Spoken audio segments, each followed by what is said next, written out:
C'est tous les jours de manche.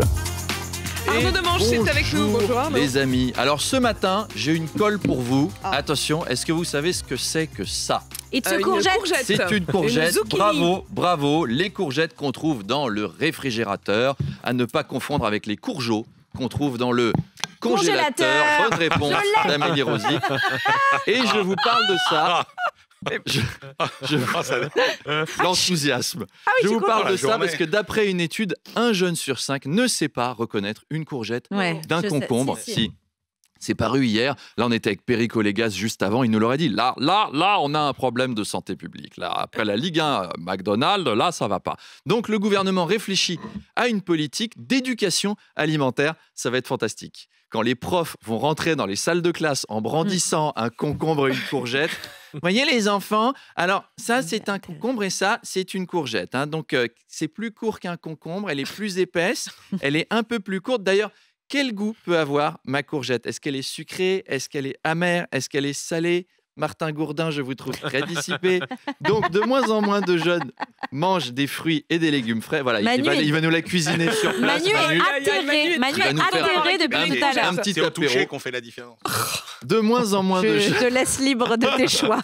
Je sais pas comment Ça va être interpréter difficile. cette C'est un peu rugueux la courgette. C'est un peu Ah, rugueux, exactement. Manu. cette remarque. De moins en moins de jeunes mangent des fruits et légumes frais, d'où un manque de connaissances. Leur seul contact avec des fruits et légumes, c'est quand ils s'envoient des emojis aubergines, des emojis pêche et des emojis bananes. Et c'est sûr que l'emoji brocoli, on l'utilise moins. Quoi. C'est vrai. Ou alors Il c'est existe moi, pourtant. ou alors broco, c'est moi bien qui ai une sûr. sexualité trop classique. Il faut que je sois plus créatif dans mon existence.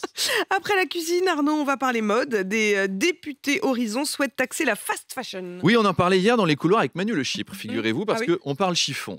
Manu et moi, on est un peu les fashionistas d'RMC. Vous savez qu'on surnomme Manu la Christina Cordula de BFM Business. Et il me disait, le style, ma chérie, tu vois, c'est les chemises que j'ai à la maison, elles sont magnifiques, ma chérie. C'est du Dresden 98 et elles tiennent toujours le coup. Deutsche Qualität, ma chérie, avec la petite cravate moire et brioni qui va bien. Oh mon Dieu. Le danger est Oh, le grand traître. pour l'exécutif de s'attaquer à la fast fashion parce que les agriculteurs en colère, ok. Les anti-vax, ok. Les gilets jaunes, ok. Mais tout ça, c'est rien comparé à une adolescente en colère. Ça, c'est plus facile de négocier avec l'État islamique qu'avec une ado de 13 ans. Hein. Macron, t'es foutu. Loujade et Manon sont dans la rue. On est trop en PLS. Et Manon, il va répondre tché. L'exemple le plus connu de la fast fashion, c'est Shein. Shein, c'est exploitation, mauvaise qualité des produits, matières toxiques, surconsommation. Les critiques ne manquent pas. Mais Shein semble consciente de sa réputation et nous a fait parvenir un communiqué sur ses futurs projets. Shein lance sa nouvelle collection, la 435e de l'année, une collection automne-hiver spéciale pour savoir comment s'habiller le 6 mars à 11h18, 435e collection.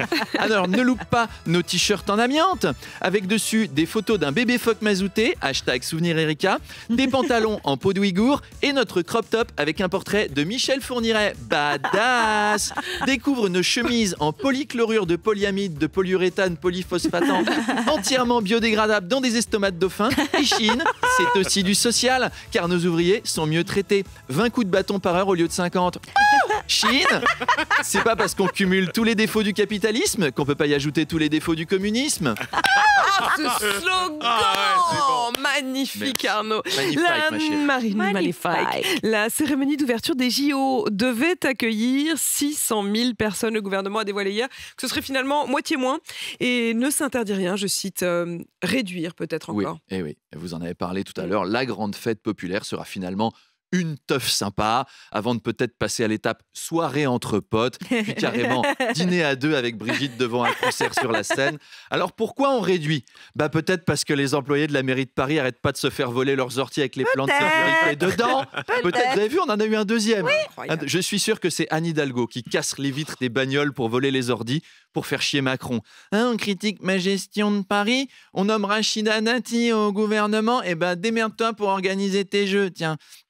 On sent depuis quelques jours que le gouvernement veut réduire le nombre de personnes à la cérémonie d'ouverture. C'est pour ça qu'ils ont demandé à Aya Nakamura de chanter du Edith Piaf, par exemple. Parce que vu les réactions épidermiques chez certains, voilà, on va avoir d'autres initiatives du genre. Alors lesquelles ? On a une équipe de choc qui a des infos de première main. RMC, l'after cérémonie des Jeux, Gilbert Bribois.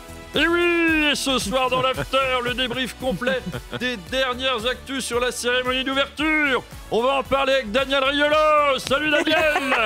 Le gouvernement veut réduire le nombre de spectateurs, Daniel. Et pour ça, après Aya Nakamura qui chante Edith Piaf, Emmanuel Macron penserait à Kalash criminel pour interpréter Il est 5h, Paris, on t'encule et il penserait à Eus l'enfoiré pour revisiter Léo Ferré. Ouais, bah du coup, c'est Eus le Ferré finalement. Bah une seconde, Daniel. Daniel, donc Eus le Ferré qui chanterait avec le temps, il y a de la moulaga, Daniel. Oui, non, mais je suis désolé. Là, si Emmanuel Macron veut que les gens viennent pas, c'est pas la bonne stratégie. Si tu veux réduire la jauge, faut pas proposer des artistes de maintenant qui sont populaires. Tu mets Didier Barbelivien et Frédéric François sur une barge, et là, bon courage pour faire venir 300 000 personnes. Hein. Si t'as 250, c'est un maximum. Après, pour eux, c'est bien. Ça doit faire longtemps qu'ils sont pas montés sur la scène. Oh, Daniel, tu peux pas dire ça, Daniel. Didier Barbelivien, Daniel, un des plus grands paroliers français, Daniel. Ou alors, on met Mireille Mathieu sur une barge, comme ça, t'as 2 barges d'un coup. Oh, Daniel, tu peux pas dire ça, Pauline. Bon, si on a d'autres infos sur la cérémonie d'ouverture, on vous les donne dès que possible. En attendant, bonne journée et à demain. Et merci, Daniel. Mon invité ce matin, Arnaud, c'est Jean-Philippe Tanguy, député de la Somme numéro 2 du groupe RN à l'Assemblée. Bah non, la régie. J'avoue que là, Mettez pas du Aya Nakamura pour accueillir Jean-Philippe Tanguy. Ça fait 3 jours que le Rassemblement National est en PLS à cause de la potentielle reprise d'Edith Piaf pour la cérémonie d'ouverture des JO. Je suis fan. Quand Jean-Philippe Tanguy a appris qu'Aya Nakamura pourrait chanter, il est allé la voir, il a hurlé. Silence pour la France. D'autant que ce week-end, le RN lançait sa campagne pour les européennes. L'ambiance musicale là-bas, c'était plutôt ça. On est chez nous, c'est leur dernier tube au RN. Ça, ils peuvent critiquer Aya Nakamura, hein, mais niveau parole, on est chez nous, c'est pas d'une folle exigence littéraire non plus. C'est à cause de ça qu'on a du mal à comprendre la position du RN sur l'Europe. Avant, ils étaient pour la sortie de l'UE, maintenant ils sont pour son élargissement, ils aimeraient y intégrer la Russie, la Biélorussie, faire de Moscou la capitale, nommer Vladimir Poutine président de la Commission. Choisissez les gars.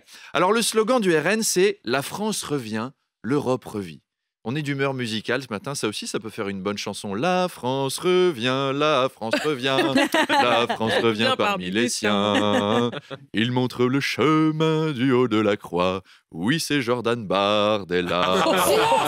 Silence pour la France. Ah, ça y est, il râle encore celui-là. Bon, allez, on va voir ce qu'il en dit à 8h30. À tout à l'heure. À tout à l'heure. Merci à tous les trois. Toutes les podcasts, toutes les chroniques à retrouver en podcast.